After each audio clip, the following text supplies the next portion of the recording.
Բարի օր, սիրելի ունկնդիրներ։ Հենման կետում այսօր կարող էինք խոսել վերջին իրադարձությունների, կենդանաբանական այգու մանկած առյուծի, 106 պատգամավորի թեկնածուի, որ դուրս են եկել ուժեղ Հայաստանի ցուցակից։ Կարող էինք անդրադառնալ, թե ինչպես հեռացավ Մոդրիչը, ինչպես հեռացավ Ռոնալդոն ու ընդհանրապես ինչ է կատարվում աշխարհում։ Բայց այսօր մենք խոսելու ենք, թե ինչ կատարվեց ընդամենը 2 օր առաջ Անկարայում ՆԱՏՕ-ի 36-րդ գագաթնաժողովում եւ իմ հյուրն է Հակոբ Նալբանդը։ Բարի օր։ Ողջույն։ Պարոն Նալբանդ, տեսեք, ՆԱՏՕ-ի 36-րդ գագաթնաժողովը Անկարայում կարծես թե տարբերվում էր նախորդ գագաթնաժողովից, ամենայն դեպս քննարկումների առանցքում թե հայտարարված թե չհայտարարված հարցեր կային եւ շատ կարեւոր էր Ամերիկայի Միացյալ Նահանգներ ՆԱՏՕ հարաբերությունները։ Վերջին հաշվով հարաբերությունները հարթվեցին, բարելավեցին գագաթնաժողովում ձեր գնահատականով։ Կամ ՆԱՏՕ 3 ծրագիրը, որը ներառում է յուրաքանչյուր ՆԱՏՕ-ի անդամ երկրի հնայի 5% ռազմական ծախսերին հատկացնելը մարմնացավ, նյութեղենացավ, այդ ծրագիրը կաշխատի, թե ոչ։ Ու ընդհանրապես ՆԱՏՕ-ն ձեր գնահատականով մնում է աշխարհում ռազմական անվտանգություն ապահովող միակ կառույցը, թե ՆԱՏՕ-ում էլ կան որոշակի խնդիրներ։ Տեսեք, անցյալ տարի տեղի ունեցավ ՆԱՏՕ-ի գագաթնաժողով Վիլնյուսում, շատ անշուք գագաթնաժողով էր, իսկ այս տարի էական տարբերություն կար։ Հիմնական աշխարհակահական միջավայրը փոխված է, անցյալ տարի Իրանյան պատերազմ չկար, բայց հիմա Իրան-ամերիկյան պատերազմ կա, միջին արևելքի մեջ շատ մեծ կարևոր process-ներ դեպի ունենան թեպի խաղաղություն, թեպի գայունացում, Հորմուզի ջրանցքի հարցը շատ կարևոր հարց է ՆԱՏՕ-ի համար։ Տեսեք, հիմնական գեդերը, որ քննարկվեցան ՆԱՏՕ-ի գագաթնաժողովին, արդեն վերջնական հայտարարության մեջ տեսանք 75-80 միլիարդ դոլար Ուկրաինային անմնացորդ օժանդակություն, մեկ, երկրորդը ինչ ինձ համար ցավալի էր, բայց կարծեք թե եվրոպական բանակի իրականացման այդ ծրագիրը, որ հիրաններն էին Ֆրանսիան, հատկապես Ֆրանսիան դարիներ է իվեր, Գերմանիան, Անգլիան կարծեք թե սարեցվեցավ, ՆԱՏՕ-ն ճիշտ է, նախագահ Տրամփի ճնշման տակ հավաքվեցան, ինչ այլոց ընդհանրապես ՆԱՏՕ-ի գագաթնաժողովներու վերջնական հայտարարության մեջ հաջորդ տարվա ՆԱՏՕ-ի գագաթնաժողովի վայրը կորոշվի եւ կֆիքսվի։ Այդպես էր, որ պետք է մյուս տարի Ալբանիայի մեջ, Թիրանայի մեջ կատարվեր, բայց վերջնական հայտարարության հետապիցը մենք չտեսանք եւ գասկածի տակ է, որ մյուս տարի ՆԱՏՕ-ն կհավաքվի, չհավաքվի նախագահ Տրամփի գեցվածներեն, բայց նախագահ Տրամփն իր դրամապանական այդ բան ունի, ծառայություն ունի։ Տեսեք, դուք չարացիք բյուջեի մասին, ՆԱՏՕ-ի համար ամերիկան տարեկան 1 տրիլիոն եւ 200 միլիարդ դոլար պատկերացրեք ինչ թիվ գումար կվճարե, որը ՆԱՏՕ-ի 57% բյուջեն կգազմի։ Հաջորդը Անգլիան է, տեսեք դարբերություն 170 միլիարդ, Ֆրանսիա, Գերմանիա այսպես։ Այսինքն ինչ որտեղ նախագահ Տրամփն իրավունք ունի, որ այդպեսի բան պահանջի, արդեն process-ը սկսած է, մինչև 2030 երկիրները իրենց հնայի 3%-ի պիտի բարձրացնեն կամ 3.5 եւ 2035 5%-ի պիտի բարձրանա։ Իսկ ասիկ արդեն մեծ շուգա է ամերիկյան զինվորական արդյունաբերության, իմիջիալոց թուրքական ընկերություններն ալ բավական դերից այդ թխվածքի բաժին պիտի վերցնեն, հատկապես թուրքական հիմա բան կա դրոններու թեմ անտիդրոնի ինչ որ ծրագիրներ կան, թուրքական ընկերություններ, հատկապես թուրքական Ասելսանը կա, թուրքական այդ զինվորական արդյունաբերության շատ կարևոր ընկերությունը, որի մասին գալի քիչ խոսիլ, խոսքեր կա, որ նույնիսկ Էրդողանը գուցե Ասելսանը վճարի BlackRock-ին աշխարհի ամենամեծ ընկերության 35 միլիարդ դոլարով եւ այս մեկը արդեն Թուրքիայի մեջ փոթորիկ բայթելուց ոնց կարելի այդպիսի շատ ստրատեգիական հիմնարկ վճարել։ Երկրորդը տեսեք, ասիկան Ամերիկան ինքը ուզած է գնե ՆԱՏՕ-ի մեջ եւ բոլորը Թուրքիան արդեն սկսած է բյուջեն բարձրացնել եւ 40 միլիարդ էր, 45 միլիարդը Թուրքիայինը հասած է 3.5%-ի եւ այսպես Ամերիկայի փերը գինա։ Ես կգարձեմ, որ դիգին ատամյան ՆԱՏՕ-ն աշխարհի մեջ անզուգական գազམ-վերբուջուն է։ ՆԱՏՕ-ն գմնա աշխարհի ամենամեծ հովանոց ապահովական։ Ես շատ կցանկանամ, որ օրը Հայաստանը դառնա ՆԱՏՕ-ի անդամ,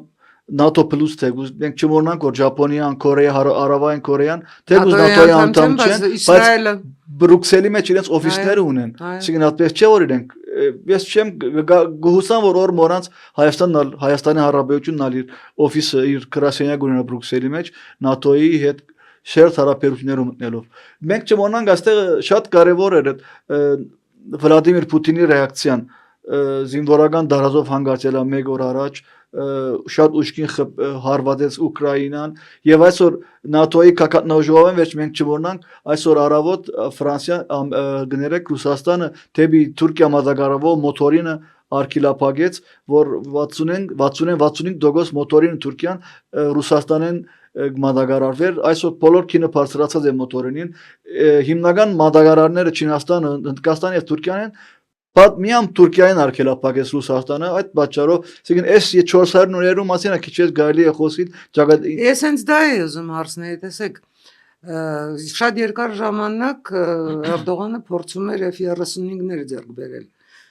Եվ F-35-ների գործարքը Ամերիկայի Միացյալ Նահանգները դա Թրամփից առաջ էր, կանխեց այն ժամանակ, երբ Էրդողանը որոշեց այս 400-ներ գնել։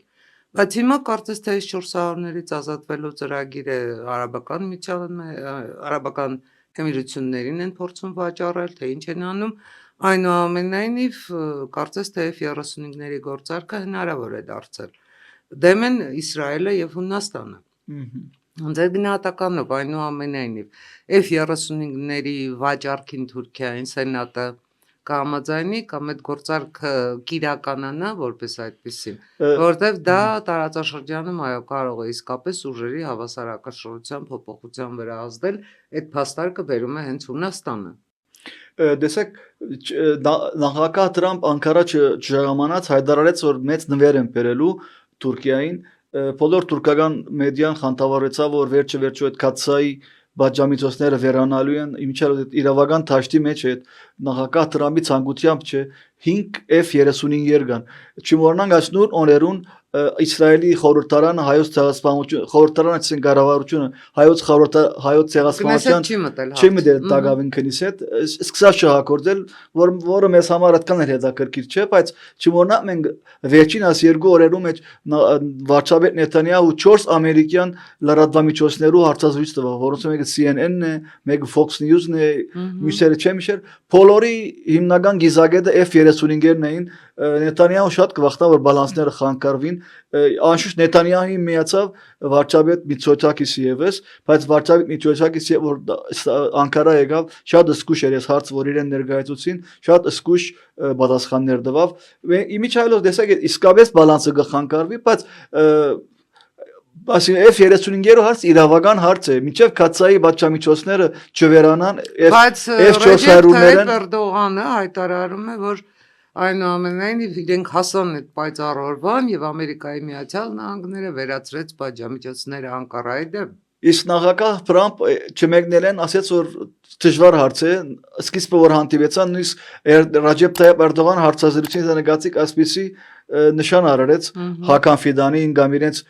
միտի ղեկավարին Իբրահիմ Քալինին բայց խորքի մեջ կոնգրեսն է վեր ամերիկյան սենատը կոնգրեսը որոշելու են ամերիկան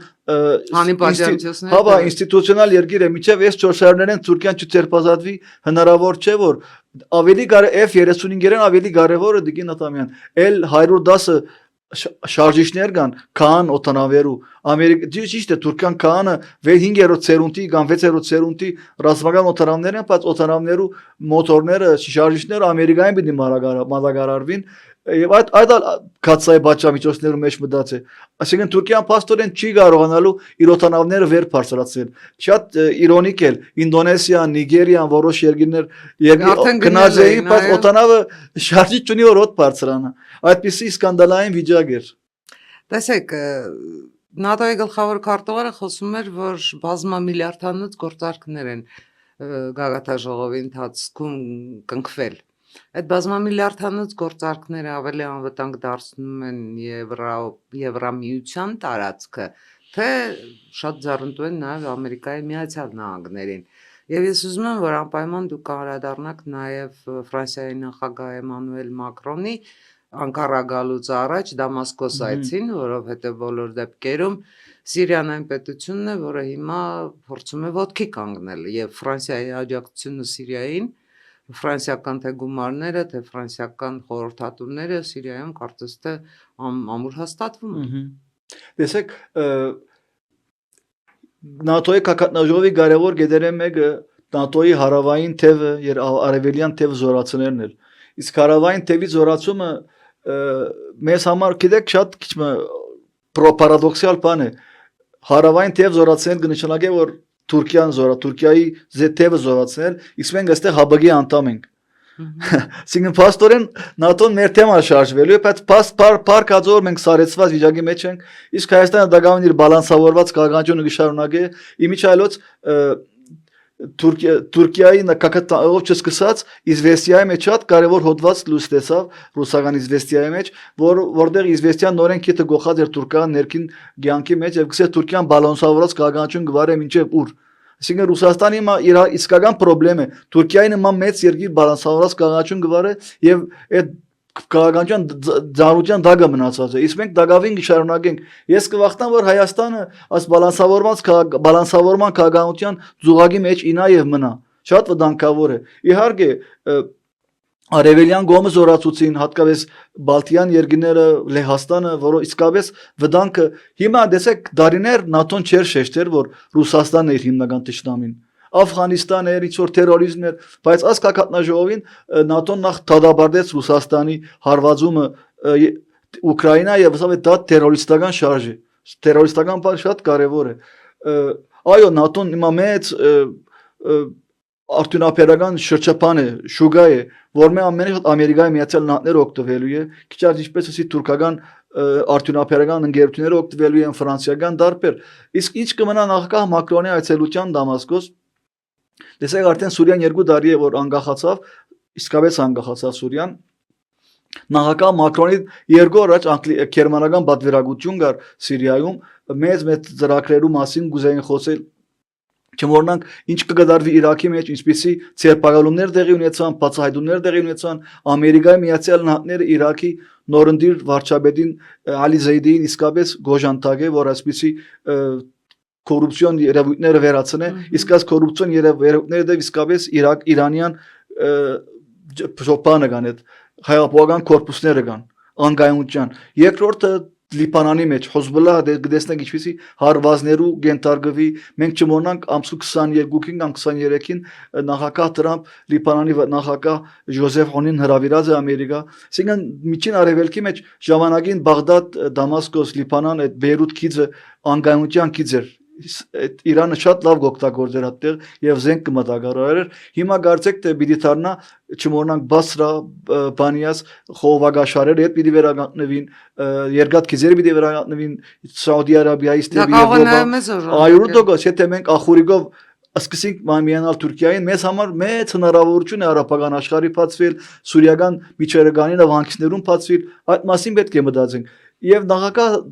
Մակրոն եկավ գիշեր բայթում ալ տեղի ունեցավ իհարկե այստեղ եթե մենք նայենք Կարդեսին վրա արդեն գտեսնենք ում ծերնդու է այդ բայթումը անուն չտանք բայց եթե Կարդեսի վրա նայենք ովքեր գվախտան Սուրիայի մեջ գայուն իրավիճակը ստեղծում են բայց վերջը կարծեք թե Եվ անունը տանք Իսրայելն էր երևի Իսրայելյան հadoop ծառայություններն է այդ հարցի հետ ուրիշ ոչ մեկին ծերնդու չէր ասեն մամուլով արդեն սիրիական Ես կարծում եմ որ նույնքան ծառայություն է նաև Ռուսաստանին որովհետև Սիրիայում ամենայն դեպս վիթխարեր է Ռուսաստանի ազդեցությունը թե ճանապարհների վրա թե երկու ռազմաբազաները թե բնական պաշարների վրա բայց այսօր Ռուսաստանը ես չգիտեմ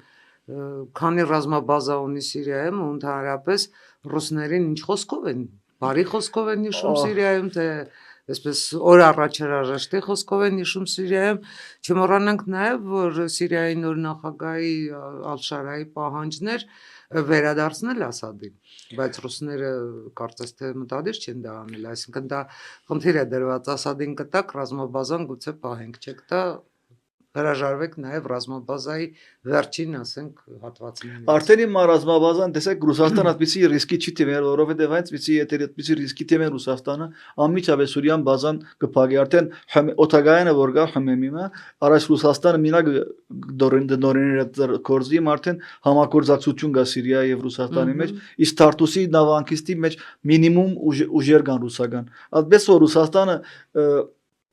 Ռիսկ չներ որ այդպիսի բանի որով Սիրիայի մեջ իսկական հագարուսական ահավոր ալիք կա ժողովրդի։ Սենց դա եմ ասում։ Այո։ Ինչ որ է կարևոր Ֆրանսիան հիմա մեծ ծրագրերու պիտի մասնակ պիտի միանա Ռուսաստանը Ֆրանսիան Սիրիան մենք չմոռնանք իմիջայլոց 3 նախագահ Ալ-Շարա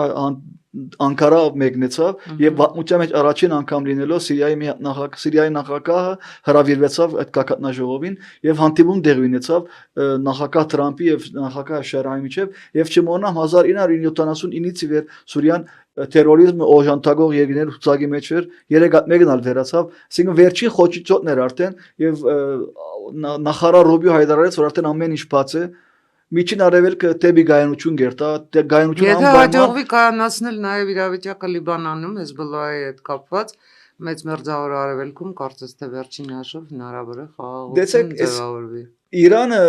ես կգարձեմ որ այս վերջինս երկու օրը որ ակտիվացել են ժամանակավոր են Իրանն ալինքն իր չափը գիտես համանը գիտե իր պրոքսիները մեկ-մեկ արդեն իր մոդից կհերանան վերջին պրոքսի ուժը որ մնացել է խուսիներն են այդ պատճառով որ խուսիները աս վերջերը շատ ակտիվացան Սաուդի Արաբիային ինչ որ շանտաժի ենթարկեն գարձեմ միակ ուժը որ իր մոտ մնաց խուսիներն են Իրաքի մեջ արդեն բավական Հեզբոլլահ արդեն բան է վերջացին ցան է բավական թեվը գդրված է Հեզբոլլահին Այսինքն Հեզբոլլահը դրված է, բայց գլուխը դեռ ոչ։ Այդ էլ կգդրեն։ Այսինքն Հեզբոլլահը այդ բանը չէ այլև նախ ֆինանս չկա, երկրորդը լոջիստիկ ճանապարհը կար որ անընդհատ զենք կմատակարարվեր, հրթիռներ կմատակարարվեին, փակի այդ ճանապարհը։ Ամերիկայի Միացյալ Նահանգները բահ եկա որ դենց բանգար ժխոր գար որ Սիրիական բանակ գուզեր ներխուժեր դեպի Լիբանան, մեկը իսկապես վախենալու սցենարիո էր Սիրիայի բանակը դենց կորչունի ուղղակի սահմանը դեղ խնդրեմը գիտեք որն է դեր Սիրիայի բանասահմանին դելիմիտացիա դեմարկացիա դակավին չի եղած բայց աբորինի գեդեր կան այդ աբորինի գեդերը արդեն երբ որ դու գբահես արդեն կգդրես այդ քիձերը եւ Իրաքի սահմանից անընդհատ գմտներ զենքը Սիրիայի մոտ բոլոր այդ սահմանները աբորինի փակեն այդ լոջիստիկ հարցները որ ոտքի գբահեր Հեզբոլլահը Տեսեք Անկարայում Տրամփ Էրդողան հանդիպման առանցքում միանգամայն պարզ է որ եղել է նաև հարավային Կովկասի խնդիրները, որտեղ երկուսն էլ ունեն իրենց համար համենայն դեպս տնտեսության համար, անվտանգության համար շատ կարևոր կապող օղակ տրիպը։ Ձեր գնահատականով ժամանակը չի, որ այս բոլոր իրադարձությունների համապատկերում կներեք Անկարան վերջապես հրաժարվի հայ թուրքական հարաբերությունների հիմքում Բաքվի դիրքորոշումը դնելուց կարևորի սեփական շահը վերջին հաշվով եւ սահմանի բացումը դառնա իրական ես կարծում եմ որ այս ամեն ինչի դիմաց Էրդողանը առևտուր չունի Հայաստանի հետ Էրդողանը առևտուր ունի Տրամփի հետ ինչ պիտի Տրամփից Էրդողանը ստանա սահմանը բացելու եւ տրիպը միջին միջանցքը իրականություն դարձնելու հզորացնելու համար Տեսեք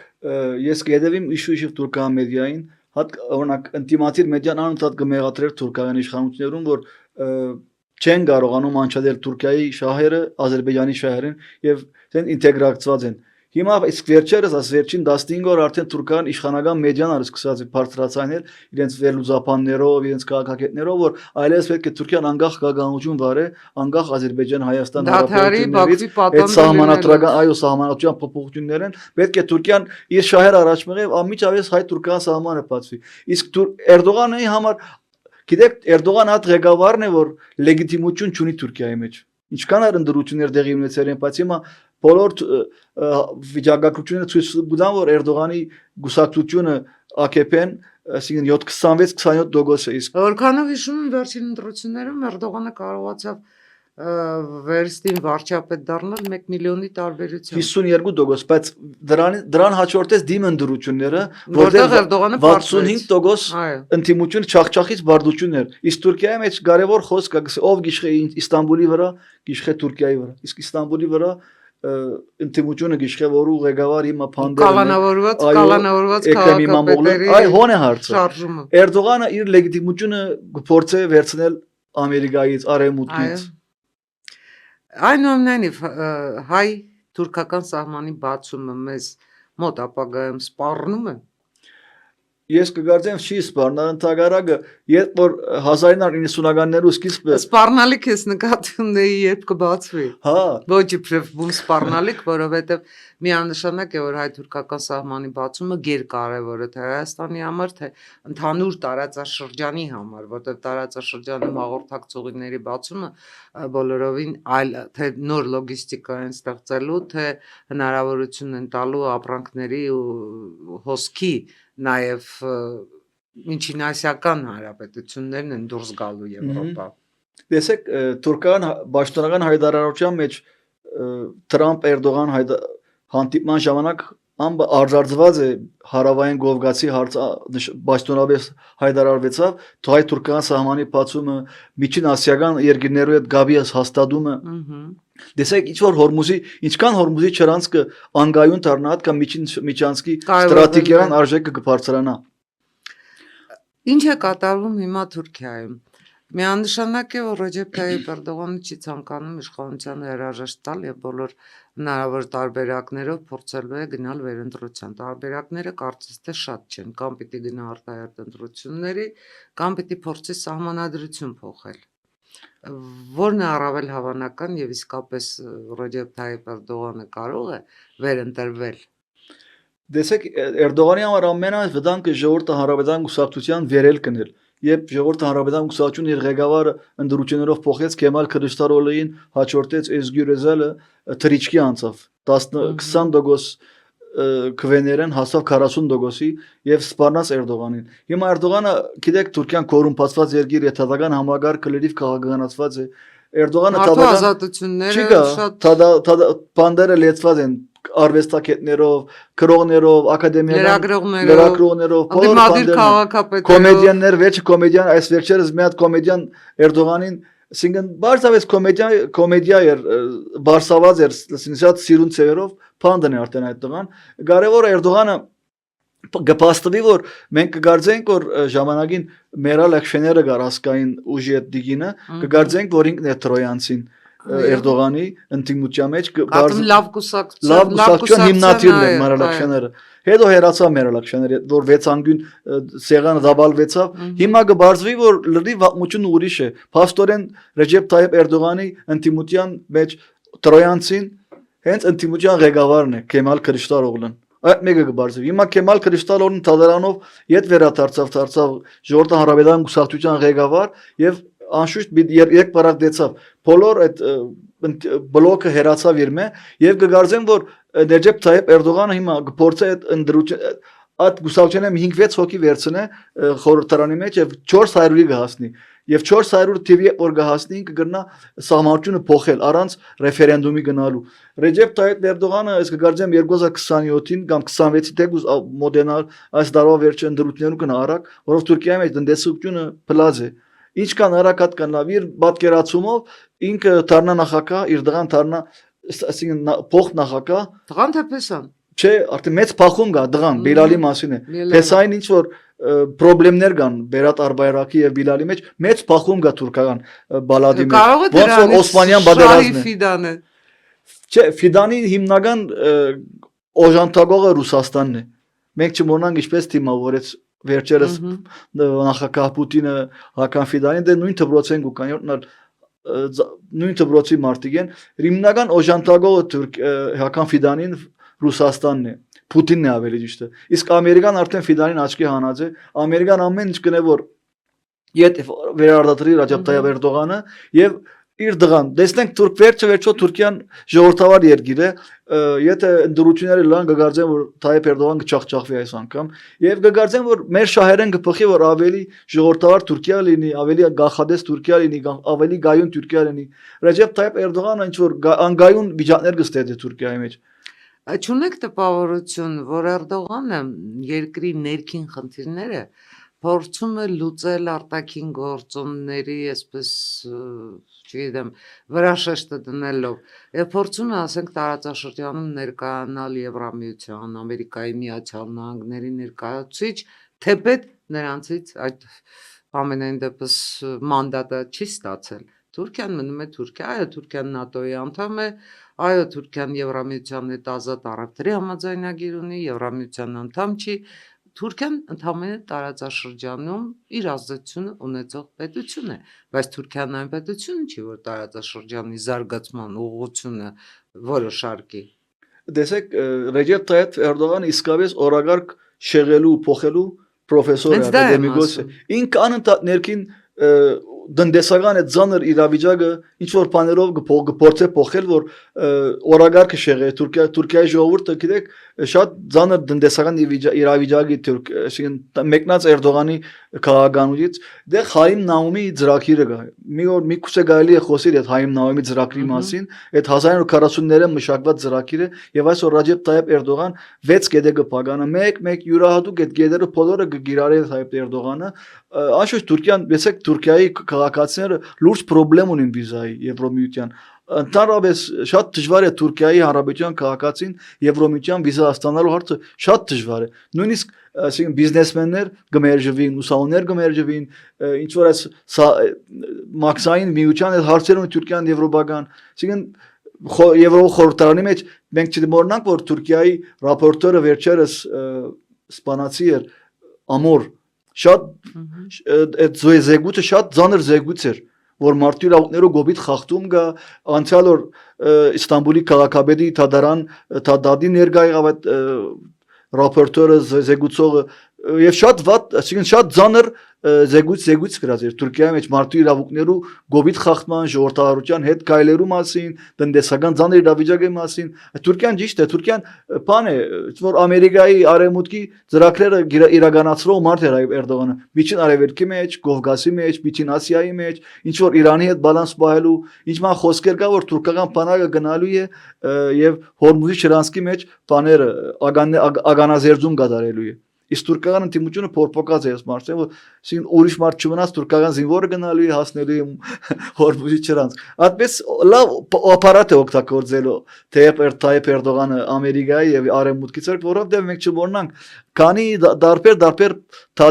դեր ընթացքի մեջ են Ամերիկայի մեջ։ Չմոռանանք նաեւ որ դեռ Տրամփից առաջ էր Էրդողանը քաղաքականությունը վերածել գործարքի։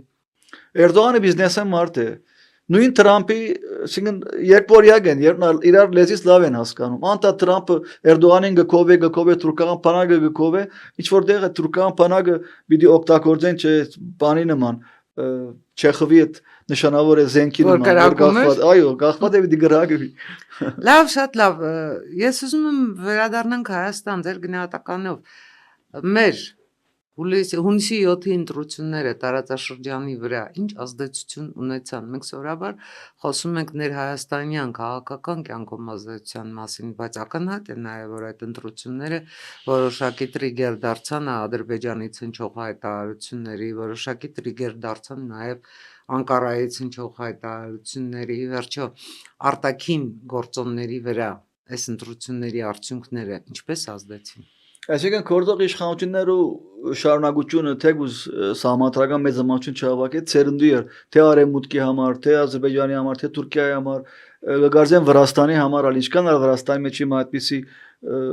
խորտ ուժ գիշեր։ Առաջիններից մեկը Վրաստանն է։ Այո, որովհետև իսկապես Վրաստանի ժողովրդի երազն էր Հայաստան-Վրաստան այդ բլոկով մենք անցնենք թեպի եվրոպական բլոկ։ Այսինքն մեր Գարձեն որ ասիկան աշխարհի համար շատ ծերնդի էր Ռուսաստանը գշնորհավոր է չի շնորհավոր է դիր կորզն է ինքը իր ջահիջի մեջ թաղված է անտատ գրմփագոզվի խնդիրներ են բայց իսկապես աշխարհակաղականորեն Հայաստանը փաստեց որ ինքը այս փարտ տարածաշրջանի մեջ ժողովրդավարության քիչ դժվարանաս խոսքես արտահայտել բայց ժողովրդական ինչ որ գղզի է Իսկ կգարձեմ Հայաստանի Հանրապետության ցեղավորվող խորհրդարանը անցյալ անգամ մենք մեր հարցազրույցին չի արդացոլել հայ ժողովրդի իսկական բանը երազանքը, ասիկան արդար չէր, ինչ որտեղ գաշարակներով, բաներով, ասիկան վերջը խորհրդարանները ժողովրդներու գամ կգարդացոլեն, չէ, այդ մեր գամքը չգցած մենք տեսնել արդացոլքը Եվրոպամետ ուժերը մտնեին Հայաստանի Հանրապետության ասկային 9-րդ գումարման խորհրդարան, ափսոս շատ հիբրիդ պատերազմը շատ ուժեղ էր Հայաստանի վրա եւ կգարձեմ կշարունակվի այդ պատերազմը շատ երկարաշունչ պատերազմ է, մենք պետք է այդ զենքերը վարչտնենք անընդհատ հիբրիդ պատերազմով մեր վրա անընդհատ գալի Ռուսաստանը, մենք պետք է շատ դսկուշ վարվենք այս հարցերով, ամենադժվար պատերազմները մեկն հիբրիդ պատերազմը եղել է։ Բայց մենք այդ հիբրիդային պատերազմում ընդհանրապես պաշտպանվողի կեցվածք չունենք, այսինքն սպասում ենք ինչ որ հարված գալիս է, որից փորձում ենք կամ հակադարձել, կամ հերկել, կամ փոխարենը մենք պիտի առաջին հարվածը տանք, եթե մենք ուզում ենք այդ պատերազմում հաջողություն ունենալ, իսկ դրա բազում տարբերակներ, ելքեր մենք ունենք այդ անելու, ինչու դա մենք չենք անում, ինչու դա չկա մեր զեննանոցում, ինչու մենք այդ հիբրիդային պատերազմը համարում ենք մի մրցասպարեզ, որտեղ մենք կարծես թե մրցույթին մասնակցելու հնարավորություն չունենք։ Միգուցե մեզ համար նոր պատերազմից է վերած մեկը հիբրիդային պատերազմը, տեսեք իմ Ես կարծում եմ, որ հիբրիդային պատերազմը մեզ համար չի կարող նոր լինել, որովհետև ամենայն դեպս վերջին հնգամյակում, եթե ոչ ավել, այդ հիբրիդային պատերազմի կենտրոնում ենք մենք։ Գամել միգուցե իշխանություններուն ցերնդի էր այսպիսի իրավիճակ, որ իրենք նոր դարձյալ վերարտադրվին։ Դեսեք օրինակ միֆերը ռուսական մեկ ասենք շատ ծանր միֆեր օրինակ 300,000 այդ 300,000-ի միֆը շատ ծանր էր մզկիթներ եկեղեցիների ծանր շատ ասենք դա քարոզչական ահաբեկչություն էր արմատներու մեջ աշխատեցավ ժողովրդի մենք չգրցանք դառնալ Մոլդովա դժբախտաբար մոլդովացիները գդրուկ փագեցին ու վերջ տեսեք իմիջիալոց Մոլդովա Ռումինիա ինտեգրումը կարող է եւ առաջ գնա դեղալ խնդրեմ կա գագաուզներու հարցը կա նա գագաուզները թեմ են դեղ արդեն Թուրքիան հնարավոր է այնտեղ Թուրքիա միջամը դե գագաուզները այդտեղ թուրքեր են վերջնաշով եւ գագաուզերենը շատ նման է մոդեռն թուրքերենի ինչքան ավելի մոտ քան ադրբեջաներենը այսինքն մենք չգրցանք Մոլդովայի նման վճռական քայլերու թիմեր եւ վերջ 100 քանի անգամ բացահայտվեցան այդ գաշարագերության հարցերը հիբրիդային պատերազմի հարցերը բայց երևի իշխանություններուն ցերնդի էր այսպիսի բան եւ կգարձեմ հաջորդ ուղղակի դայները որ մենք կգործենք մեզ համար ցավալի են շատ ցավալի են այդ դարիները մենք հուսանք չենք վերափոխվում ենք գիտեք ես վերջերս շատ վերաթարցա եմ սիրելի գրող Կավկային իր բուբլիգի նշանավոր ապմությունը գա որ կտեսնե Պրահայի բարդեզներից մեջ երեխան լալիս է ասում է ինչի գուլաս ասում է իմ բուբլիգը գործրի հետո կուկամ յուսորը գսես բուբլիգի քեզ նամակ ուղարկել անտա դենս նամակները ամեն օր գապ կհարաճան այդ Կավկայի այդ երեխայի մեջ մի որոշ շրջան մեջ ուրիշ մի հատ բուբլիգ կփերը Կավկան գսա հայ բուբլիգը եկավ գսեսին բուբլիգը չեք սե բուբլիգը աշխարհը ման եկավ փոխվել է մայ մենք չենք չլինենք էլի վես հիբրիդ պատերազմը կարող է փոխել մա պետք է մենք շատ զգուշ լինենք Սքանչելի պատմություններ շնորհակալ եմ Սիրելի ունկնդիրներ մենք այսօր անդրադարձանք մեծ մերձավոր արևելքին մեր հարևան Թուրքիային եւ իհարկե Հայաստանին գիտեք հին հունական առասպելները որքան էլ բազում դարեր են մեզ անջատում այդ առասպելներից շատ արդիական են մնում Ես այսօր ուզում եմ հիշեցնել Հերակլեսի 13-րդ սխրանքը, որ այդպես էլ իր համար սխրանք չհամարվեց, Ավգյան ախորները մաքրելը, դա իսկապես վիթխարի գործ էր։ Եկեք մաքրենք մեր քաղաքականության Ավգյան ախորները, բայց այդ Ավգյան ախորների մաքրումը պետք չի դնել ընտրողների վրա, այդ Ավգյան ախորները պետք է բոլորս համատեղ մաքրենք, եթե ուզում ենք, որ Հայաստանի Հանրապետությունը այս բոլոր գործընթացներից դուրս չմնա, եթե ուզում ենք, ինչպես պարոն Նալբանդը նշեց, մեր բուբլիկը ունենալ։ Շնորհակալ եմ, բարին ընձեզ։